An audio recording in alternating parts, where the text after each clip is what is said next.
राम राम राम हरे हरे, हरे कृष्ण कृष्ण कृष्ण हरे हरे, हरे राम राम राम हरे हरे, हरे कृष्ण कृष्ण कृष्ण हरे हरे, हरे राम राम राम हरे हरे, हरे कृष्ण कृष्ण कृष्ण हरे हरे. पुंडलिक गौरधारी विठ्ठल श्री ज्ञानदेव तुकाराम पंढरीनाथ भगवान की जय. माऊली ज्ञानेश्वर महाराज की जय. हरि ओम. स्वस्ति न इंद्रो वृद्धश्रवाः, स्वस्ति न पूषा विश्ववेदाः, स्वस्ति नस्तारिक्षु अरिष्टनेमिः, स्वस्ति नो बृहस्पतिर्ददातु. वसुदेवसुतं देवं कंसचाणूरमर्दनं देवकी परमानन्दं कृष्णं वन्दे जगद्गुरुं.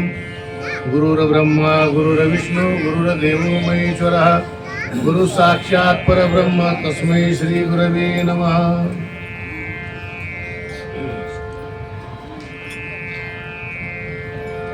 बहुनाम जन्मनामन्ते ज्ञानवान् मां प्रपद्यते, वासुदेव सर्वमिति समात्मा सुदुर्लभ. श्रीमद भगवद्गीतेच्या 7व्या अध्यायातील 19व्या क्रमांकाचा हा श्लोक प्रवचन रूपी सेवेकरता निवडलेला आहे. आपल्या या प्रतिवर्षाप्रमाणे श्री क्षेत्र पाटपिंपरी त्र्यंबकेश्वर दिंडीचा हा प्रतिवर्षाप्रमाणे चाललेला प्रवास आज दुसऱ्या दिवसाचा हा मुक्काम अष्टविनायक नगर चिंचोळी परिसर नाशिक या मंडळाच्या वतीने प्रतिवर्षाप्रमाणे दिंडीची या ठिकाणी राहण्याची भोजनाची सर्व प्रकारची व्यवस्था हे मंडळ प्रतिवर्षाप्रमाणे करीत असतं आणि त्यांचा उत्साह असाच वृद्धिंगत होत राहावा म्हणून दिंडीतले सोहळे वारकरी यात्रेकरू आपली सर्व काम वगैरे सोडून प्रतिवर्षी यात्रेला येत असतात. निवृत्तीनाथांची वारी म्हटली का फार मोठी पर्वणी वारकऱ्याकरता. आणि प्रवास करत असताना रस्त्याने लागणारी जी काही गावं असतात किंवा यात्रेकरू असतात त्यांना नाना प्रकारची सेवा करण्याचा वारकऱ्यांचा योग येतो. काही ठिकाणी चहाची व्यवस्था, काही ठिकाणी दुधाची व्यवस्था, काही ठिकाणी नाश्त्याची व्यवस्था, अशा प्रकारे सर्व प्रकारची व्यवस्था रस्त्याने होत असते प्रतिवर्षाला. आणि ज्याच्या भाग्यामध्ये या वारकऱ्याची व्यवस्था करण्याचा योग येतो तो सुद्धा फार परम भाग्यशाली समजला पाहिजे. ज्ञानदानाबरोबर अन्नदानालाही फार महत्व आहे. अन्नेन शनिका तृप्ती यावत जीवंत विद्येय. अन्नाने शनिक तृप्ती होते पण तिची गरज आहे. त्या अन्नदानाचा योग रस्त्याने बऱ्याच लोकांना होत असतो. परंतु वारकऱ्याचं केवळ राहण्याची आणि खाण्याची व्यवस्था म्हणजेच वारी नाही, ते एक निमित्ताचं कारण आहे. आपली उदरव्यवस्था चालण्याकरता शरीर यात्रा पिशदेन प्रसिद्धीत कर्मणः. शरीर चालायचं म्हणजे त्याच्याकरता अन्न पाहिजे, पाणी पाहिजे, व्यवस्था पाहिजे. पण ते मुख्य नसून आपलं मुख्य काय कर्तव्य आहे तर वारी हे फार महत्वाचं कर्तव्य. रस्त्याने येत असताना काही श्रवण घडलं पाहिजे, तीर्थाचं स्नान घडलं पाहिजे, हा त्याच्यातून फार महत्वाचा उद्देश.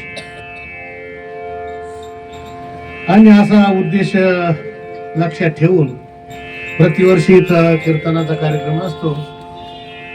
परंतु कार्यक्रमाला टाळकरी भरपूर लागतात, गायक वादक पाहिजे. वारीला बाकीची मंडळी उपस्थित आहे श्रवण करणारे, पण साथीला सगळ्याच लोकांची गरज असते. एकल याचा नोहे खेळ म्हणून मेळ मेळविला. कीर्तनाला साथीला माणसं लागतात, गायक वादक पक्ष सगळेच पाहिजे. त्याच्यापेक्षा सर्वात सोपं काम म्हणजे प्रवचन. एक जरी बोलणार असलं वक्ता असलं का काम चालू जात. या श्रीमद भगवद्गीतेचा हा जो श्लोक आहे, या श्लोकामध्ये महात्मा कसा असतो त्याचं वर्णन केलेलं आहे. भगवान म्हणतात, बहुनाम जन्मनाम अंते ज्ञानवान माम प्रपद्यते. बऱ्याच जन्माच्या नंतर ज्ञानी पुरुष मला शरण येतो. कशा प्रकारे शरण येतो ते उत्तरार्धात सांगतात. वासुदेव सर्वमिती समात्मा सुदुर्लभ. त्याचा असा अनुभव असतो संपूर्ण जगत हे परमात्ममय आहे, वासुदेव रूप आहे असा त्याला बोध झालेला असतो. आणि असा महात्माच भगवान परमात्म्याला सर्वांगाने शरण जाऊ शकतो. ज्याला संपूर्ण रूपाने ज्ञान आहे तोच परमात्म्याला शरण जातो. माणसं, अज्ञानी माणसं देवाला शरण जात नाही. अज्ञानी म्हटल्यापेक्षा चतुर्विधा भजन्ते माम जना सुकृतीनोर्जुन आर्तो जिज्ञासुरर्थार्थी ज्ञानीचे भरतर्षव. भगवान म्हणतात 4 प्रकारचे भक्त आहे, पण त्याच्यामध्ये ज्ञानी भक्त तोच भक्त माझी चांगल्या प्रकारे उपासना करू शकतो. बाकीची जी मंडळी आहे, अर्थ तो आरतीचे व्याजी जिज्ञासू तो जाणावया लागी भजे तिजेने तिने इच्छिजे अर्थसिद्धी. पहिला भक्त आहे अर्थ. अर्थ म्हणजे संकटाच्या काळी देवाचं भजन करणार. ज्या वेळेला समस्या निर्माण झाली, काही अडचण निर्माण झाली का मग देवाला नवस करणे नाना प्रकारची, त्या नवसाच्या माध्यमातून त्या भगवान परमात्म्याला प्रसन्न करण्याचा प्रयत्न करणं, याचं नाव आहे अर्थभक्त. ज्या वेळेला संकट येईल त्याच वेळेला देव आठवतो, एरवी आठवत नाही. ज्याला सुखाच्या काळी देव आठवतो तोच खरा देवाचा भक्त आहे. संकट काळी तर सगळ्याला देव आठवतो. असा कोण आहे का त्याला देव आठवत नाही? सुख करता दुःख हरता. सुख करणारा असावा, दुःखाचं हरण करणारा असावा, मग त्याची आरती होईल. अन्यथा त्याच्या आरतीची आपल्याला फारशी काही गरज वाटत नाही. अर्थ तो आरतीची व्याजे. ज्याला संकट काळी तो देवाचं भजन करून त्याला म्हणतात आरती. जिज्ञासू तो जाणावया लागी भजी. जिज्ञासू भजन करतो पण देवाचं भजन देवाकरता करत नाही. मी कोण हे जाणण्याकरता तो भजन करत असतो. मी कुठून आलो आणि मला कुठं जायचंय. कुहम कथम इदम जातम उभय करतास्य विद्यते उपादानम किमस्ती विचारो सोयी मी दृश्या. मी कोण आहे आणि मी कुठं जायचं. आता आपण जर प्रत्यक्ष जर आत्मपरीक्षण करायला गेलो, ज्याचं 20 वर्ष वय, त्याच्या अगोदर त्याला प्रश्न केला त्याच्या अगोदर कुठं होतं, तर त्याला एवढंच सांगता येईल का आईच्या गर्भामध्ये होतं. पण त्याच्या पाठीमागे जर प्रश्न केला त्याच्या अगोदर कुठं होतं, तर प्रश्नाचं उत्तरच संपून जातं, त्याला सांगता येत नाही. पण शास्त्रांतरी अशी व्यवस्था केली का तो गर्भात येणारा जीव त्याच्या अगोदर बरेच जन्म भ्रमण करीत आलेला असतो. तो ज्याला ज्या 9 लक्षाश्च 10 लक्षाश्च पक्षिणा कृमयो रुद्र लक्षाश्च 20 लक्ष गवादय स्थावरा 30 लक्षाश्च चतुर्लक्षाश्च मानव पाप पुण्यम समम कृत्वा नर योनिषु जायेत. ब्रह्मवैवर्त पुराणामध्ये 84 लाख योनीची काय व्यवस्था ती सांगतात. कुठलाही जीव असला त्याला 9 लाख जन्म पाण्यामध्ये घ्यावे लागतात. ज्याला जायते उत्पद्यते ती जलज, म्हणजे जलामध्ये जन्म होतो ज्यांचा. जसे मासे वगैरे असतात, काही जलचरे, काही उभयचरे, काही खेचरे, असे नाना प्रकारचे प्राणी आहेत.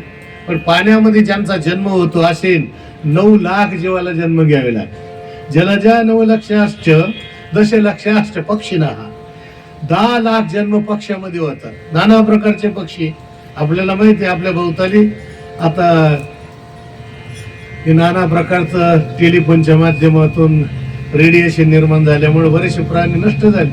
पण तसं जर पाहिलं तर 10 लाख जन्म पक्ष्यामध्ये घ्यावे लागतात.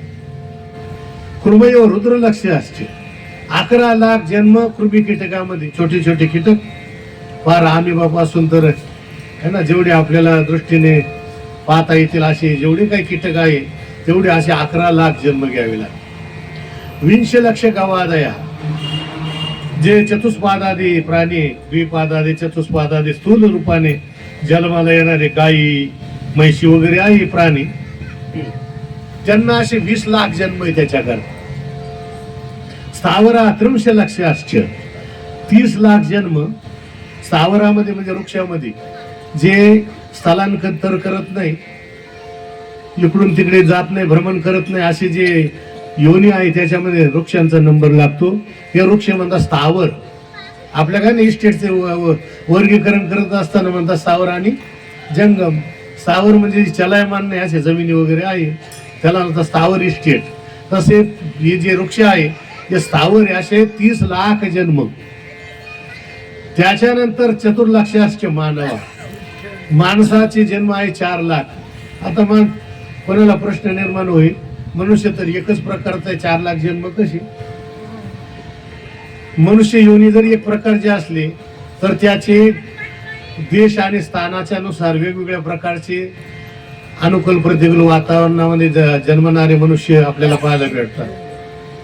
दक्षिण आफ्रिकेमध्ये जन्माला आलेले वेगळे, असे काय ते ध्रुवीय प्रदेशामध्ये जन्माला येणारे वेगळे, बर्फाळ प्रदेशामध्ये टंड्रा प्रदेश आहे ना, गवताळ प्रदेश, शैवाना सुदानी ते काही प्रदेश असतात तिकडे जन्माला येणारे वेगळे, इकडे चायनावाले वेगळेच आहे, आपल्यासारखा चेहरा नाही त्यांचा, नेपाळी कंपनी आहे ना, आफ्रिकन निग्रो, हा जो प्रकार आहे तो असा 4 लाख मनुष्य मात्रामध्ये विभागून जातो.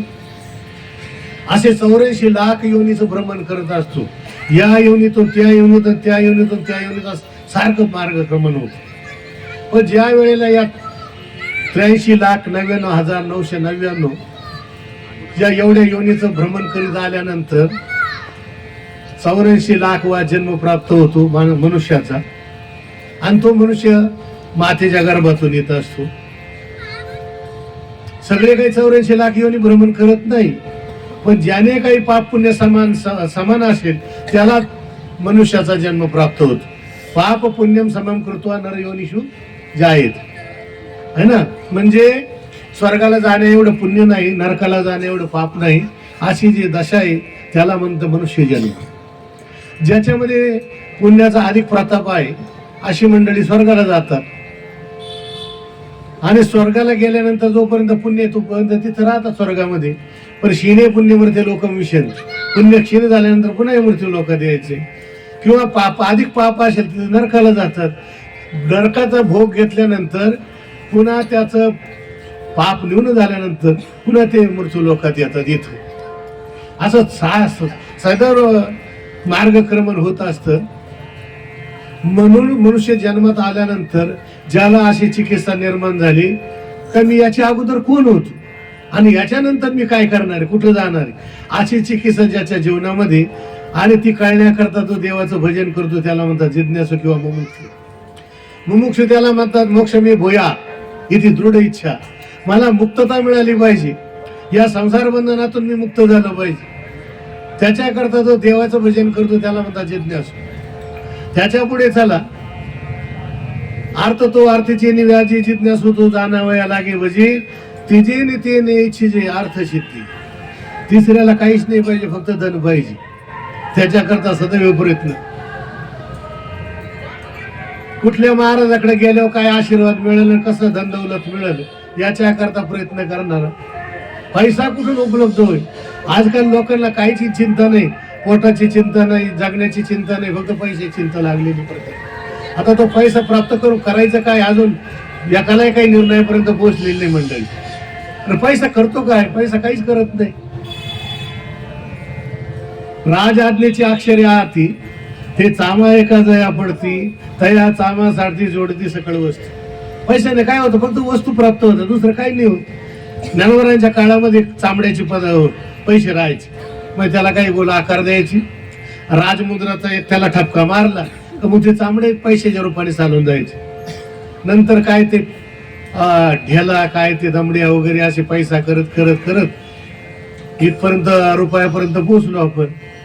बाकीच्या प्रांतामध्ये काही डॉलरवरती चालतात है ना, काहीकडे युरो असतो त्याच्यावर चालतात. प्रत्येकाच्या मुद्रा वेगवेगळ्या, काही पाऊंडवाले वेगवेगळ्या प्रकारच्या मुद्रा असतात. आपल्याकडं रुपयाची मुद्रा जास्त रुपयाने चालत झाली, 50 पैसे चालतात काय सरकारच्या नियमाने, पण लोक घेत नाही त्याला है ना. फार सुट गोळा करावं लागतात. ठोकळे बरे राहतात, ठोकळ्याला ठोकळे कामं येतात है ना.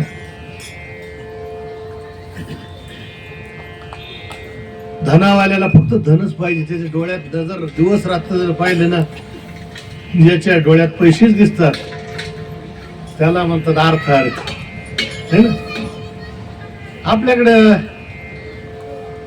हिरण्यकश्यपू हिरण्याक्षरा नावाचे दैत्य झाले पुराणामध्ये. त्यांच्या जर व्याख्या पाहिल्या तर तुम्हाला अशाच पाहायला मिळत. हिरण्याक्ष म्हणजे काय? हिरण्य नाम सोनं, अक्ष नाम इंद्रिय किंवा त्याच्यावर डोळे ठेवणं. ज्याची सोन्यावर धनावरती नजर त्याचं नाव हिरण्याक्ष आहे. हिरण्यकश्यपू म्हणजे काय? हिरण्य म्हणजे सोनं धन, कश्यपू म्हणजे सोनेवाला झोपणारा है ना, पैशाच्याच मस्तीमध्ये झोपणारा आहे, त्याचं नाव हिरण्यकश्यपू. हृदय ती रावण, दुसऱ्याला रडवण्याचं काम करतोय म्हणून त्याला रावण. अशा ज्या असुरांच्या ज्या व्याख्या ना, आशुषु प्राणेशु इंद्रेशु रमते इथे असुरा, काय आहे ना. आपल्याकडे कल्पना केली म्हणजे काय त्याचे एवढे मोठाले शिंग, फार मोठाले दात, हे कशा करताय? ज्या लोकांना तत्वज्ञानामध्ये रममान होत नाही त्याच्याकरता अद्भुतता सांगितली. अद्भुत असलं का लोकांना ऐकावं वाटतं, तत्वज्ञान ऐकावं वाटत नाही.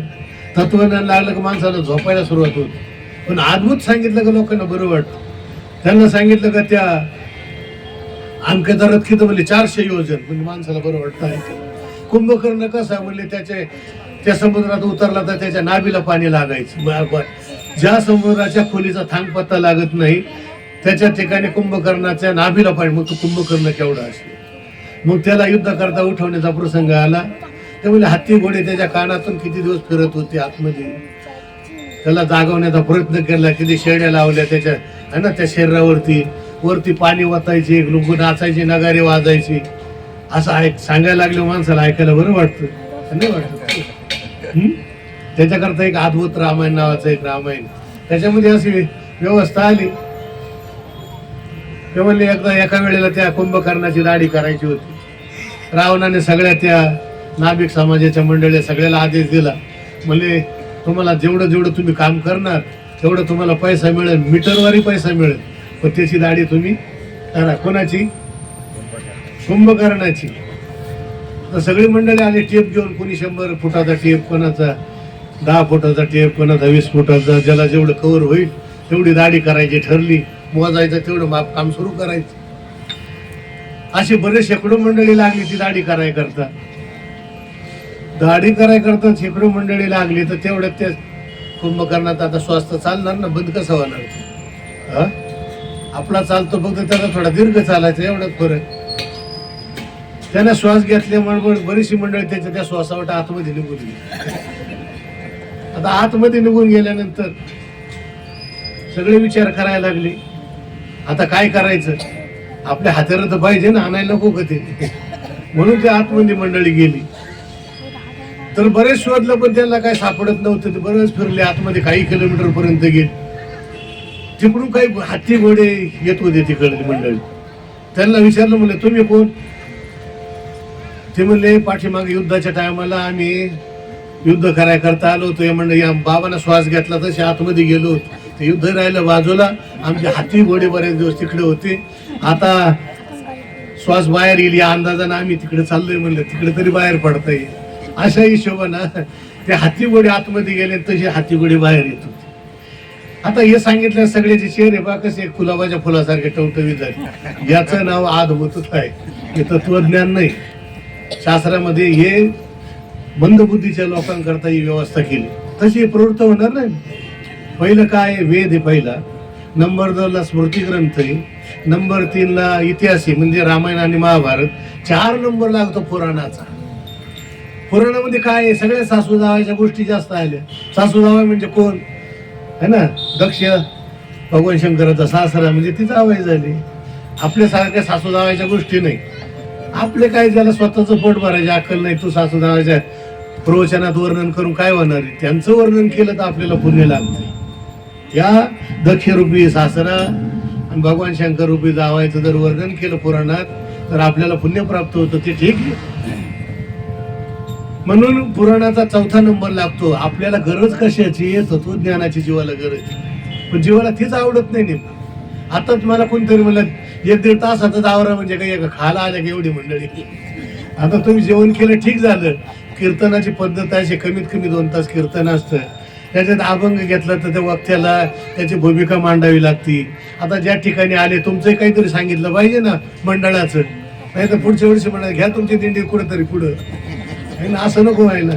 त्यांची प्रशंसा झाली पाहिजे. दिंडीवाल्याची यात्रेला येतं त्यांचं काहीतरी सांगितलं पाहिजे, एवढं काम सोडून आलं म्हणजे त्यांनाही बरं वाटतं. त्यांना जर रिकाम टेकडं म्हणलं ते पुढच्या वेळेला आणखी कमी होतील आले त्याच्यात. मग त्या वक्त्याला 15-20 मिनिटं त्याचे अर्धा तास असाच जातो. त्याच्यात मध्ये चाल असते, त्या चालीला 15-20 मिनिटं लागतात. म्हणजे किती झाला, अर्धा पाऊण तास गेला. मग तो अभंगावरती काय बोलणार? त्याच्यामध्ये काही तज्ञ ऐकणारे असतात का, म्हणजे अभंग घेतला पण सगळे चरणावर काही बोललेच नाही, अशा अडचणी निर्माण राहतात है ना. दुसरी सांप्रदायिक परंपरा अशी, त्याच्या पुढे कुठल्याही प्रकारचं विघ्न करता कामा नाही. ज्या वेळेला कीर्तन चालतं ना, त्या कीर्तनामध्ये तेथे असे देव उभा कैशी समचरणाची शोभा. कीर्तन म्हटलं का देव त्या कीर्तनात येतोच असा नियम आहे ना. रामदास स्वामी म्हणतात, बहुत करावे पाठांतर, कंठी धरावे अर्थांतर, भगवत कथा निरंतर करीत जावे. कीर्तनाचा आगाध महिमा, कीर्तने संतोषे परमात्मा, सकळ तीर्थी आणि जगदात्मा हरी कीर्तनी वशी. जे पोटभराचं कीर्तन असेल ते वेगळं राहील, ते किती मिनिटात करू शकतात. आमचं तसं चालत नाही. आम्हाला प्रवचन असलं तर 1 तास लागतो आणि कीर्तन असलं तर कमीत कमी 2 तास लागतात नाही ना. अशा नियमाने ते करायला पाहिजे. पण मग आता लोकांची प्रवृत्ती भोगाकडे जास्त चालली, काय करणार शेवटी है ना. गतम वेदशास्त्रम गतम धर्मशास्त्रम, गतम रे गतम न्यायशास्त्रम, इदानीं जनानां तनानां प्रवृत्ती सुबंते तिगंते कदाचित कृदंते. लोकांची आता कलियुगामध्ये सगळ्यात भोगाकडे प्रवृत्ती. लोकांना तत्वज्ञान आवडत नाही. आसनं लोक कुठून सुरू करतात? टीव्हीला सकाळी रामदेव बाबाचे आसनं सुरू होतात. आसनं करायचे म्हणजे समाजाला काय करताय का आसनं? काय विचार? त्याच्या अगोदर अष्टांग योगामध्ये पहिला यम, नंतर नियम, आसन, प्राणायाम, प्रत्याहार, धारणा, ध्यान आणि मग समाधी. म्हणजे पतंजलीचा जो अष्टांग योग आहे तो समाधी सिद्ध करण्याकरता आहे. आणि आसनं कशा करताय? शरीर सुदृढ राहावं म्हणजे भोग चांगले घेता येतील त्याच्या करताय. कधी यम सांगितलं तुम्हाला? यम म्हणजे काय? जीवाला घेऊन जातो तो यम नाही. अहिंसा, सत्य, आस्तेय, ब्रह्मचर्य, अपरिग्रह त्याला म्हणतात यम. शौच, संतोष, तपस्वाध्याय, ईश्वर प्रणिधानाने त्याला म्हणतात नियम. यम आणि नियम सिद्ध होण्याकरता 24 वर्ष लागतात असं विवेकानंद म्हणतात. मग बाकीचा अष्टांग योग बघून घ्या किती वर्ष लागतील त्याच्याकरता. म्हणून आता जो लोक करतात आसनं ना, फक्त शरीर चांगलं राहण्याकरता. त्यांचा काही उद्देश नाही की आपलं चित्त एकाग्र झालं पाहिजे, आपल्याला काही समाधान प्राप्त झालं पाहिजे, आपल्याला काही शांत झालं. आणि भोगाने आतापर्यंत कोणी सुखी झाला नाही असा पक्का नियम आहे. परफेक्ट नियम काय? उलटे भोगे रोगा जोडून आदिले अनुका. जेवढे भोग अधिक तेवढे रोग अधिक. श्रीमंताला रोग जास्त आहे का गरीबाला? तुमचा अंदाज काय?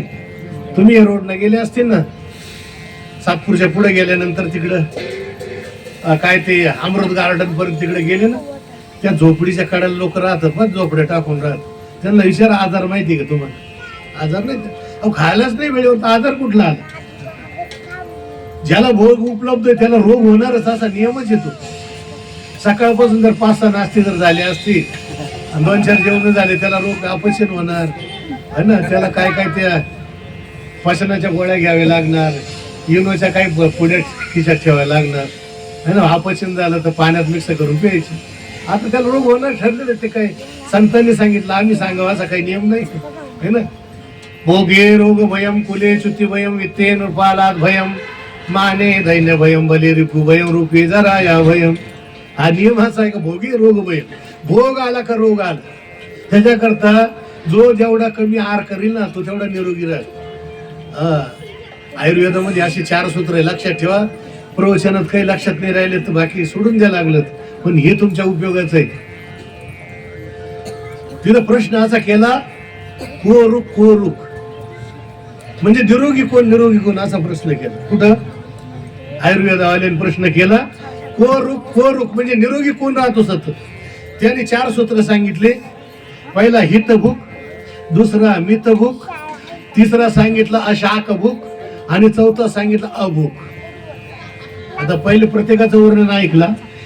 हितभूक म्हणजे काय? हितकारक खाणार, जेवढं आपल्याला उपयोगाचं तेवढंच खाणार, त्याला म्हणा हितकारक. काही गोबड्यासारखं खाऊन उपयोग नाही. काही असं वाटतं का आपला जन्म खाण्याकरता झाला म्हणून खातात काही लोक, त्याच्याकरता नाही. आपल्याला हितकारक काय, आपल्या शरीराला पचण्यासारखं काय, तेच खायला पाहिजे, है ना. बघा मांसाहारी लोक जे आता त्यांना अपचन होतं दुसऱ्या दिवशी सकाळी, कारण ते काय दररोज खाण्यासारखी वस्तू नाही ती. 8 दिवस 15 दिवस शनिवार रविवार सिटीतली मंडळी करतात तसं. सुट्टीच्या दिवशी अवधी पाहून ते खातात. बरं त्याच्यात मसाले विसाले टाकल्यामुळे पोटभर खातात. बरं ते काही जनावराला पचत नाही, ते आपल्याला कसं पचत ते. ते जर पोटभर खाल्लं दुसऱ्याचे अपचन होतं, मग ते त्या प्राण्याला खाल्लं त्याला दोष देतात. ते म्हणतात त्या प्राण्याला काही रोग होतात काय त्याच्यामुळे अपचन आहे का नाही.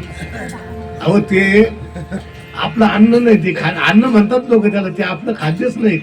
ते प्राण्याचं खाद्य येते, जनावरांचं खाद्य येते, पण तर आपण खातो, अपचन होणारच ते. बरं आपण हितकारक खात नाही, ते आपल्या गरजेचं नाही. हितकारक काय सांगितलं आणि डॉक्टरांना विचारा काय सांगायचं. डॉक्टरांनी कोरोनात सांगितलं म्हणजे अंडे खा, है ना. त्याच्या अगोदर 1 वर्ष WHO म्हणजे वर्ल्ड हेल्थ ऑर्गनायझेशन, जी आंतरराष्ट्रीय स्वास्थ्य संघटना, तिने काय सांगितलं, हे दारू मांस हे पहिलंच हानिकारक आहे.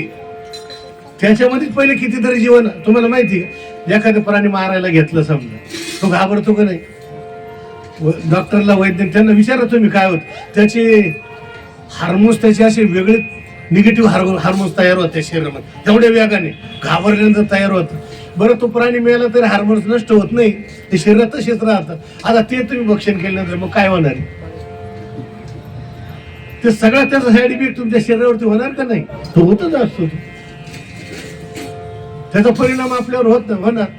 पण त्यांनी काय केलं, त्यांनी पाहिलं एका जिल्ह्यामध्ये 3-3, 4-4 हजार पोल्ट्री आहे. जर असा जर रिपोर्ट आला तर त्या कोंबड्या कोणी खाणार नाही. मग त्या संघटनेनं काम केलंय बाकीच्या लोकांनी. नाही म्हणले याच्यात काहीतरी लाभ आहे असं सांगा.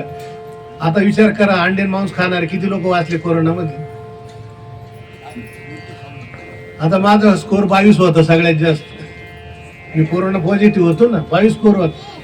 डॉक्टरनं सांगितलं लवकर तयारी करा, नाही तर मग तुम्हाला वाढवा होईल. म्हणजे वाढवा म्हणजे काय, फक्त मेलेपेक्षा जास्त काही होतं का.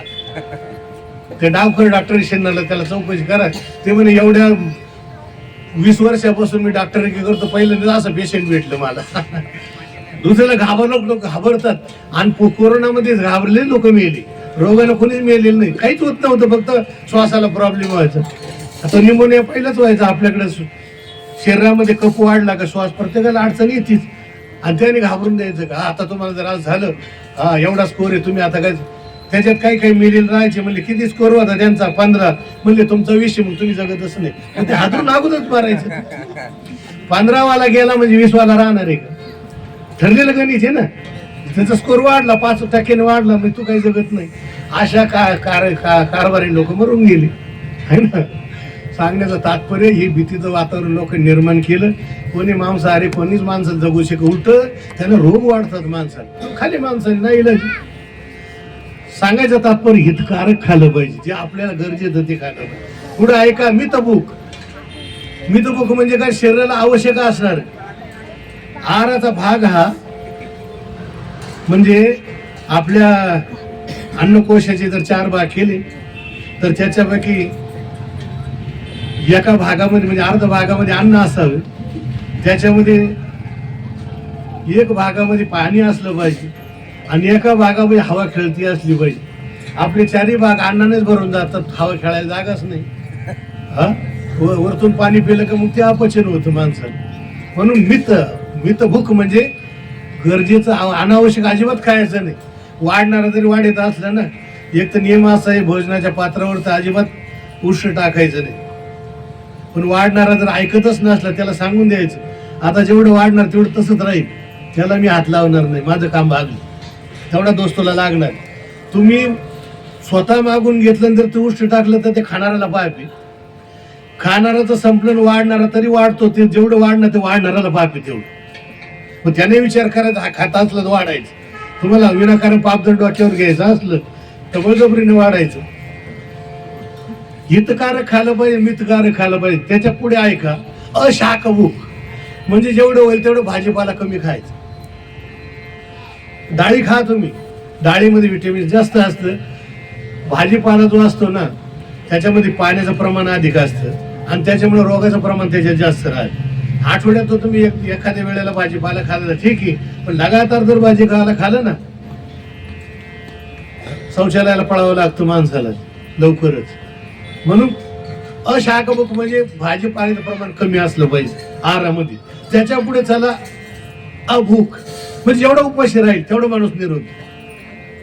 असा नेहमी 12 तास राहील. तुम्ही एखाद्या आयुर्वेदाचा जाणकार असावा किंवा ज्या डॉक्टरने होमिओपॅथी ॲलोपॅथी दोन्हीचा अभ्यास केला त्याला विचारा तुम्ही. जेवढा जो माणूस जास्त उपाशी राहतो तेवढे त्या शरीरातले रोग जे आहे ना ते कमी होऊन रोग प्रतिबंधक शक्ती वाढायला सुरुवात होते. विरुद्ध चालते. आपल्या शरीरामध्ये जे काही आहार पदार्थ आहे ना तुम्ही 12 तास, आपल्या उपवासाची पद्धत काय त्याच्याकरता तो उपवास होता.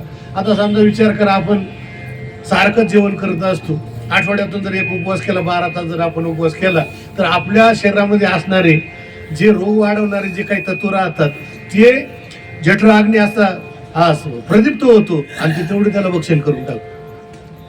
म्हणून उपवासाची पद्धत. पण आपण आता त्याच्यापेक्षा उलट काम केलं. उपवासाच्या दिवशी आपण जास्त खातो. त्या चिप्स पासून सुरुवात होती सकाळच्या, है ना, वेपर्स ते झाले का त्या साबुदाणा असतो की त्याच्यावर फळे राहतात, काही नाही त्याच्यावर दही ठेवलेलं राहतं, त्याच्यात काही शेंगदाण्याचं झिरकं वगैरे असतं, आहे ना, किती खावा अंदाजच राहत नाही.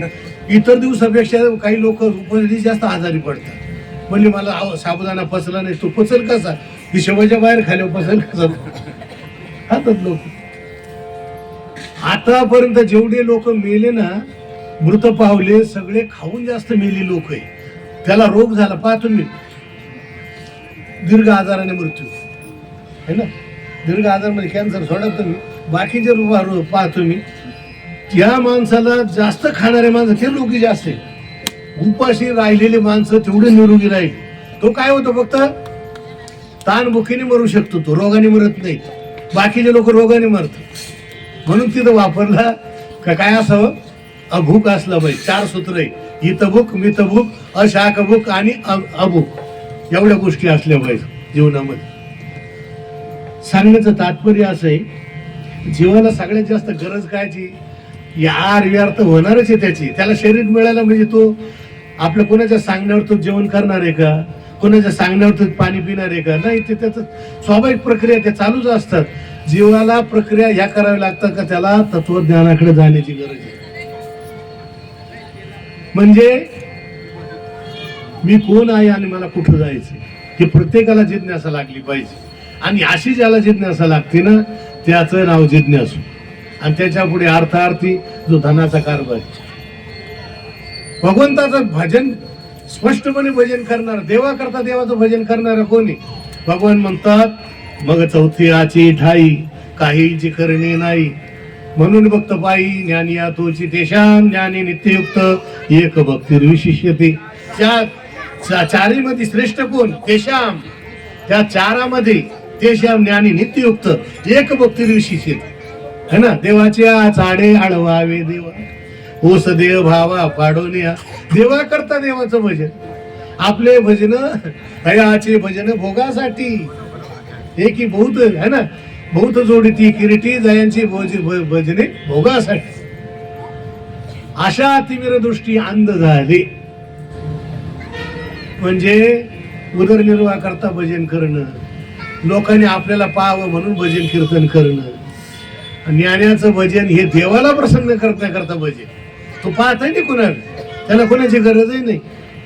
एकटाच बसेल आणि भजन करीत राहत. आमच्या एका बदलापूरला म्हणजे ठाण्याला उल्हासनगरला ज्ञानप्रभा विद्यापीठात एक आत्माराम शास्त्री बोरकर म्हणून नावाचे एक विद्वान होते. पहाटेची एक विना घ्यायची एका झाडाखाली बसायची, काकडा करत एकटच भजन चालू, कुणीच नाही. मरेपर्यंत भजन चालू होत. त्यांना कोणाची गरजही पडली नाही का पकवा जायला पाहिजे का टाळवायला पाहिजे का, काहीच एकटच भजन. देवाकरता देवाचं भजन करतो त्याला म्हणायचं ज्ञानी. इतर कामाकरता भजन करतो सांगितले प्रकार. देवाला शरणागती करणारे 3 लोक सांगितले. भगवान म्हणतात नाहम दुष्कृत नो मूढा प्रपद्यन्ते नराधमः मायया परुत ज्ञाना असुरम भावमाश्रितः. भगवान म्हणतात मला 3 जण शरण येत नाही. नाहम दुष्कृत नो मूढः प्रपद्यन्ते नराधमः. दुष्कृत म्हणजे काय? शास्त्रविध कर्म न करणार, निषिद्ध कर्म करणं. आणि शास्त्रविध कर्म करत असला तर केवळ स्वर्गाला जाण्याकरताच कर्म करणार, दुसरं काहीच करायचं नाही. म्हणती संसारी जन्मीजे यज्ञ यागाधिक कर्म कीजे मग स्वर्ग सुख भोगीजे मनोहर. स्वर्गाला जायचं म्हणजे काय? इथले जे मृत्यू लोकातले भोग आहे ना ते सगळे रोगग्रस्त आहे आणि तिथले भोग दिव्य भोग आहे म्हणून तिथं जायचं. इथून शिडी लावायची, कुठे जायचं? स्वर्गामध्ये. इथले भोग कसे? सगळे रोगाला कारण. काही घ्या त्याला रोग आहेच, कुठलाच भोग टिकणार नाही. बरं रोग असूनही नाही. अनित्यम असुखम लोकम, या लोकांचं सूत्र काय? हा लोक पहिलाच अनित्य आहे, दुसरा काय? असुखी. म्हणजे इथं सुखच नाही.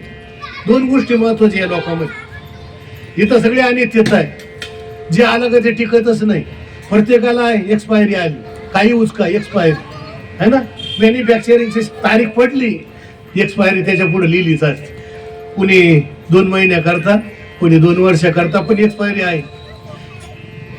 वस्तूला नाही माणसाला एक्सपायरी आली. उपदली पिंडा मरण सांगा. ते पिंड म्हणजे शरीर ज्या दिवशी उत्पन्न झालं ना त्या दिवशी ते मरणही घेऊन आलं होतं. ते पण ते प्रत्येकाचं ठरलेलं आहे.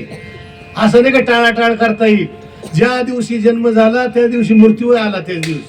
फक्त आपल्याला माहित नाही म्हणून चाललंय जीवन बरोबर. जर त्या दिवशी कळालं ना आमच्या गाडी खाली जाणार आहे, हा घरी जाईल का माणूस? जाणार नाही. म्हणून असं कळालं का जेवल्या जेवल्या अटक येणार आहे. काय लागेल का? बरं काहीच बरं लागलं. एवढं तर आज्ञात ठेवलं भगवान परमात्म्याने.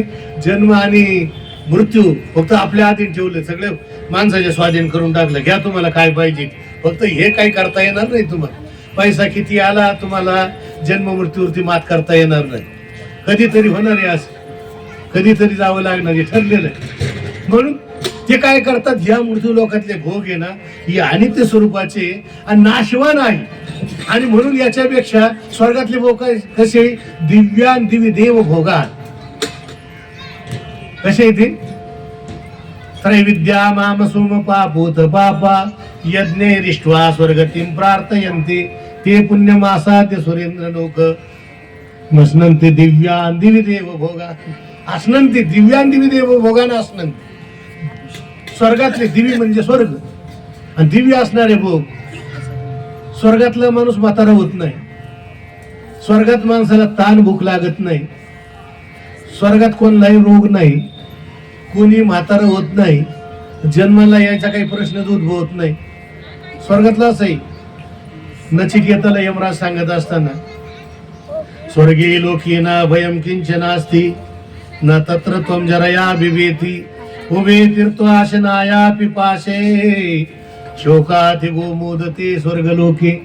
हे नचिकेता म्हणले ते आत्मज्ञान कशाला मागतो? हे घे ना मागून स्वर्ग. किती बघा किती चांगला आहे.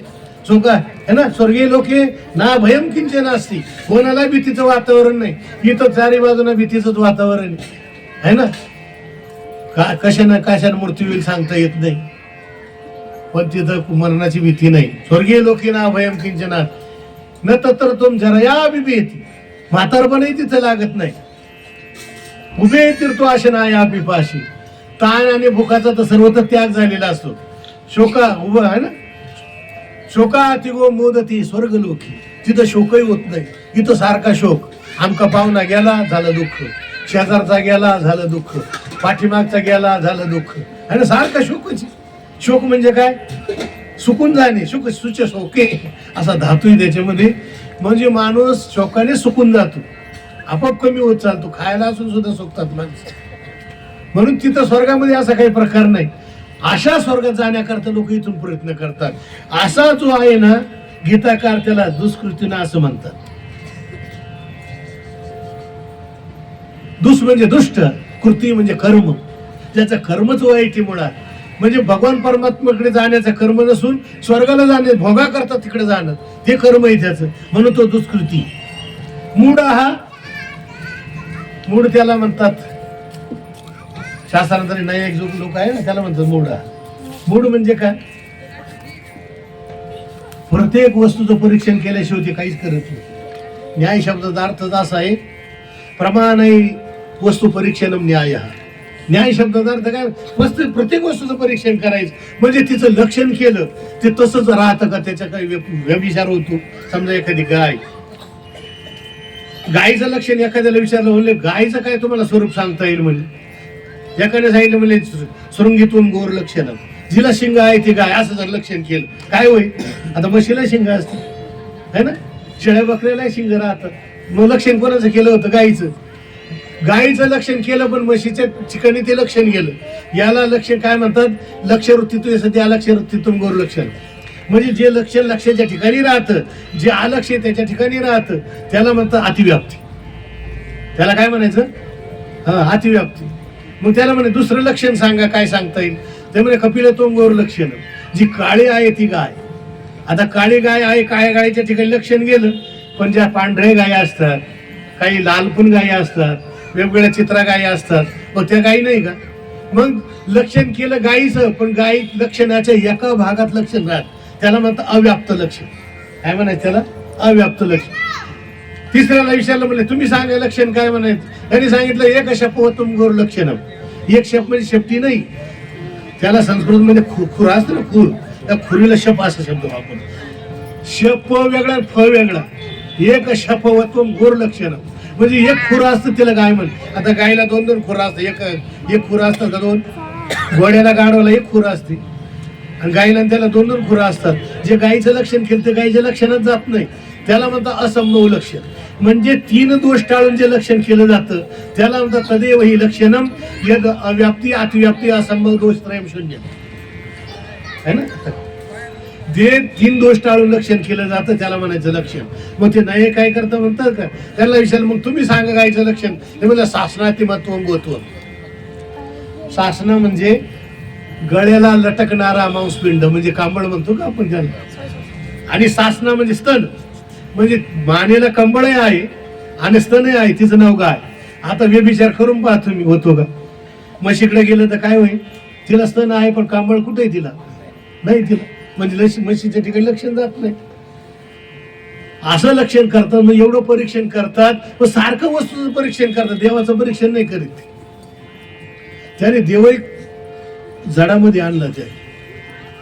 त्याने 9 पदार्थ मानले: पृथ्वी, आप, तेज, वायू, आकाश, काल, दिग, आत्मा, मन.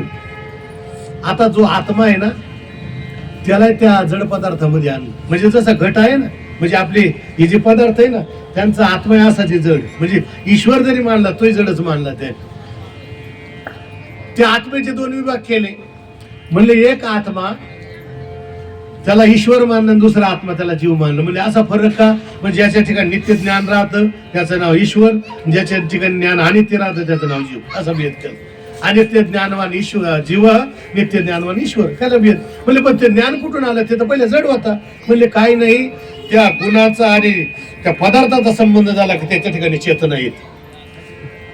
म्हणजे हा तर्क कुठून मानला? म्हणजे बा तर्क काय? तुम्ही जे पान असतं ना खायचं, विड्याचं पान, ते कसं असतं?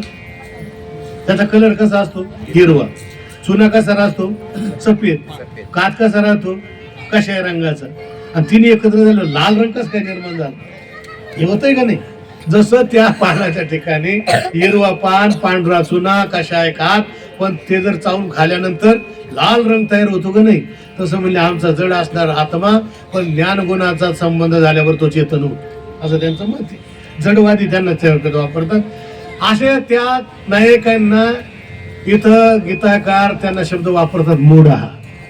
तिसरा आहे का नराधम. नर म्हणजे मनुष्य.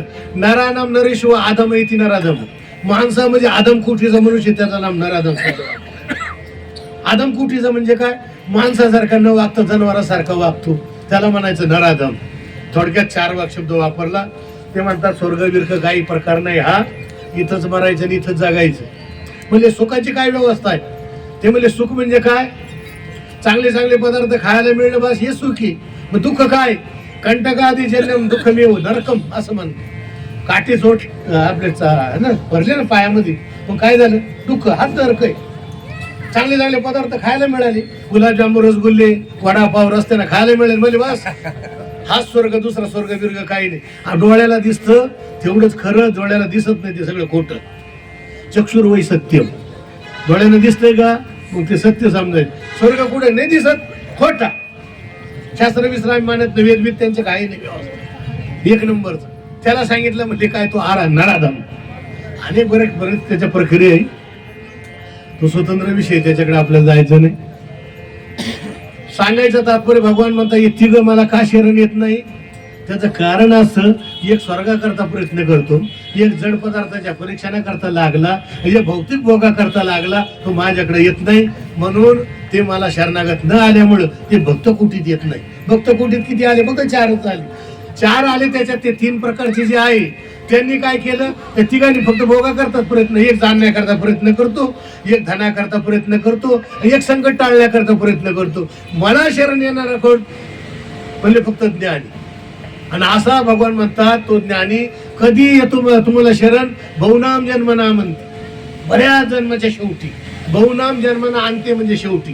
ज्ञानवान माम प्रपद्ये, ज्ञानी पुरुष मला शरण येतो. आता त्याला कुठलं ज्ञान झालेलं असं पुस्तकाचं?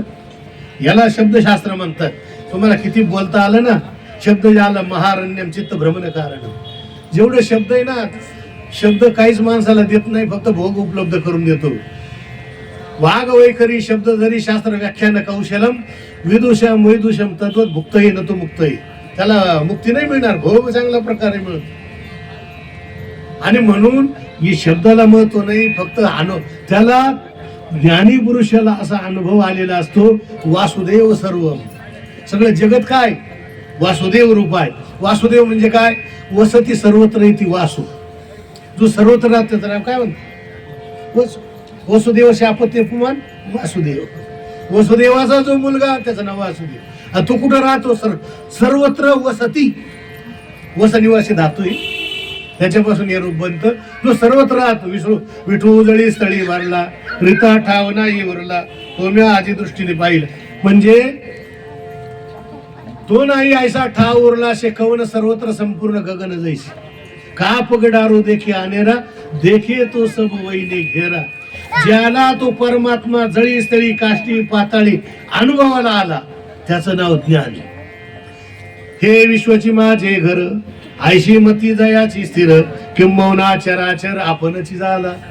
आपल्याला आपण देवाचं भजन करतो, पण आपल्याला देवाचं एक दिवशी ज्ञान आहे आणि त्याला सर्व दिवशी ज्ञान. आपल्याला देव कुठं दिसतो? मंदिरात दिसतो. बाहेर देव दिसतो का आपल्याला? हा, ज्याला जर बाहेर देव दिसला तो देवाला बाहेर मध्यंतरी आंघोळ घातल्यानंतर बाहेर झाडून काढील का नाही? ज्या अर्थी बाहेर झाडीत नाही त्या त्याला बाहेर देवाची अनुभूती नाही. बरं, आपल्याला आपल्यापेक्षा वेगळी काही अनुभूती येते का देवाची? आपल्या म्हणल्यापेक्षा आपल्या स्वतःमध्ये देवा याची सुद्धा अनुभूती आपल्याला येत नाही. शास्त्रे कंटाळून गेले, संतही कंटाळून गेले. सर्वस्याच्या अमृती सन्निविष्टो, सर्वांच्या हृदय देशी मी अमुगाई आईशी. जी बुद्धिस्फुरे आरनिशी ते वस्तुगामी, ऐसा हृदयामध्ये मी रामो. असता सर्व सुखाचा आराम, ही भ्रांता शिकाम विषयावरू. ईश्वर सर्वभूतानां हृदयेश्वर जन तिष्ठती, ब्राह्मण सर्वभूतानि यंत्रारूढानि माया. है ना? ईशावास्यमिदं सर्वं यत्किंचित जगत्याम जगत तेन त्यक्तेन भुंजिता मनागृध कश्यस्विद्धनम. सगळे शास्त्र म्हणतात अरे बाबा तुझ्यातच देवी. त्याच्याही पुढे गेले, तुझ्यात देव नाही, तूच देव आहे. काय पहिलं काय सांगितलं? तुझ्यातच देव आहे. बघा, शोधून बघ तू सगळं, है ना? काय ते भावगीत आहे ना, नांद तो देव हा आपुल्या अंतरी, शोधिशी मानवार, है ना? रावळी वितरी आहे का नाही? आपल्या अंतरी म्हणजे शोधा, याला सापडेल तू. मोको का ढोंडे बंदे मै तो तेरे पास में, ना मैं मंदिर ना मैं मस्जिद ना काढो कैलास में, मैं तो तेरे पास में, मैं तो तेरे पास में. मोको का ढोंडे बंदे मैं तो तेरे पास. पण अनुभव आहे का आपल्यात? आहे असा अनुभव आहे कोणला? नाही. आपल्यातच आहे असा अनुभव नाही तर मीच आहे असं कसं काय अनुभव येईल? तो परमात्मा, तो ईश्वर साक्षात मीच आहे असं अनुभव आहे का? तो अनुभव येण्याकरता साधना करायची, वेगळ्या प्रकारच्या साधना सांगितल्या. आणि त्या ज्ञानीपुरुषाने अनेक प्रकारच्या साधना करीत आल्यामुळे जन्मजन्मांतरी मागे बहुता जन्मी याची करीत आलो आम्ही, है ना. मागे बहु सुकृते बहुत थोर केली, ती आजी मज फळाशी आली. बरेच जन्म साधना की माझ्या सत्यवादाचे तप वाचा केले बहुत कल्प, तया कल्पाचे महाद्वीप पातलो प्रभू.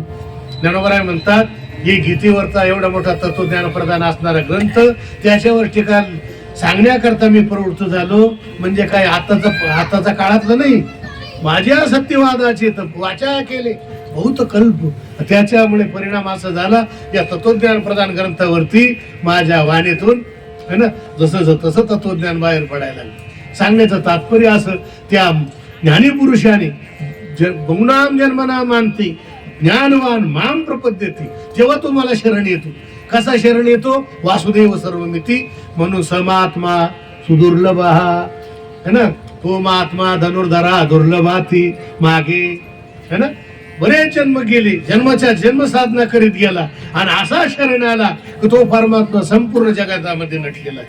अशा रूपाने तो त्याला शरण येतो. आपल्याला माणूस सुद्धा देवासारखा वाटत नाही, जनावरांचा तर प्रश्नच राहत नाही, है ना. जनावर तर आपल्याकरता भोग्य वस्तू झाली, है ना. लोकांना विचारा तुम्ही, काही लोक प्राणी मित्र आहे, काही कुत्र्यांचे मित्र आहे, काही वाघांचे मित्र आहे, काही वृक्ष मित्र आहे, असे बरेच मित्राचे प्रकार आहे. दुसऱ्याचा नाश झाला चालतो, फक्त एकाच मित्राला धरून बसले. आता व्याघ्र मित्र आहे, मग त्यांना त्या वाघायला काय घालतात? पूर्णाच्या पोळ्या काय घालतात? हा, कुठेतरी कत्तल होऊन येतच नाही, प्राणीच मरतात ना, ते यांना आणून घालायचे. यांचेही मित्र आहे बघा, दत्तक घेतलेले असतात ते, आणि वाघ दत्तक घेतले. अरे पण इतर प्राणी मारले जातात, त्याचं काय? ते त्यांचे नाही मित्र, त्यांचे शत्रू यांचे मित्र आहे का नाही? त्याचं कारण असं, आपल्यामुळे शत्रू आणि मित्र भाव असल्यामुळे आपल्याला देवाचं दर्शन होणं अवघड. ज्या वेळेला आपले समज शत्रूचे मित्र तथा मान अपमान शीतोष्ण सुख दुःखेशु समसंग विवर्जिता. म्हणजे ज्या वेळेला आपल्याला शत्रू बुद्धी आणि मित्र बुद्धी नष्ट होईल, त्याच वेळेला आपल्याला आपल्यामध्ये असणार तत्व त्याची अनुभूती येईल. आणि ती अनुभूती येण्याकरता अनेक जन्माच्या साधना करावी लागतात. भगवान म्हणतात त्याने असं केलं, वासुदेव सर्वमिती, सगळेच वासुदेव दिसायला लागले. हरी देखे रे हरी देखे रे, हरी विना ठाव नाही कोठे रे, हरी देखे रे हरी देखे रे. सगळीकडे त्याला तोच दिसतो, है ना. जिकडं पाहिलं तिकडं, ज्या ज्या ठिकाणी मन जाय माझे, त्या त्या ठिकाणी निज रूप तुझे. मी ठेवितो मस्तक ज्या ठिकाणी, ते तुमचे सद्गुरु पाहुले दोन्ही, है ना. जिकडं मन जायचं, यत्र यत्र मनो याती तत्र सत्र समाधया, असं त्या ज्याला होतं तो महात्मा धनुर्धरा दुर्लभाथी. बाकी टीव्हीवर सगळे सुलभाथी, है ना. टीव्हीवर सगळे महाराज कीर्तनकार युट्यूब वाले सगळे सुलभ आहे, पण असा महात्मा धनुर्धरा दुर्लभाथी फार दुर्लभ आहे. त्याची भेटीच होणं अवघड आहे, त्याचं दर्शन अवघड आहे. तुम्हाला माणसाला साधू संत कोणते आवडतात? ते टीव्हीला आले ते आवडतात लोकांना, प्रसिद्ध झालेले सिद्ध आवडत नाही, पण ते आवडतात. हा, प्रकर्षेन सिद्ध असे आवडतात लोकांना.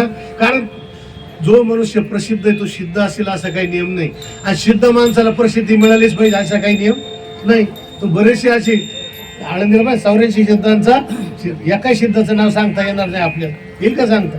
पण झाले का नाही 84 सिद्ध? सिद्ध आपल्याला माहित नाही, प्रसिद्ध सगळे आपल्याला माहिती आहे. असे सुलभ आहे, पण असा महात्मा फार दुर्लभ. भगवान म्हणतात स महात्मा सुदुर्लभा, है ना. झालेली सेवा ज्ञानोबरांच्या चरणी, निवृत्तीनाथांच्या चरणी अर्पण करून सेवेला इथंच पूर्णविराम देत. कुंडली कौरधारी विठ्ठल श्री ज्ञानदेव तुकाराम पंढरीनाथ भगवान की जय. माऊली ज्ञानेश्वर महाराज की जय. विठला विठला विठला विठला विठला विठला विठला. कुंडली कौरधारी विठ्ठल श्री ज्ञानदेव तुकाराम पंढरीनाथ भगवान की जय.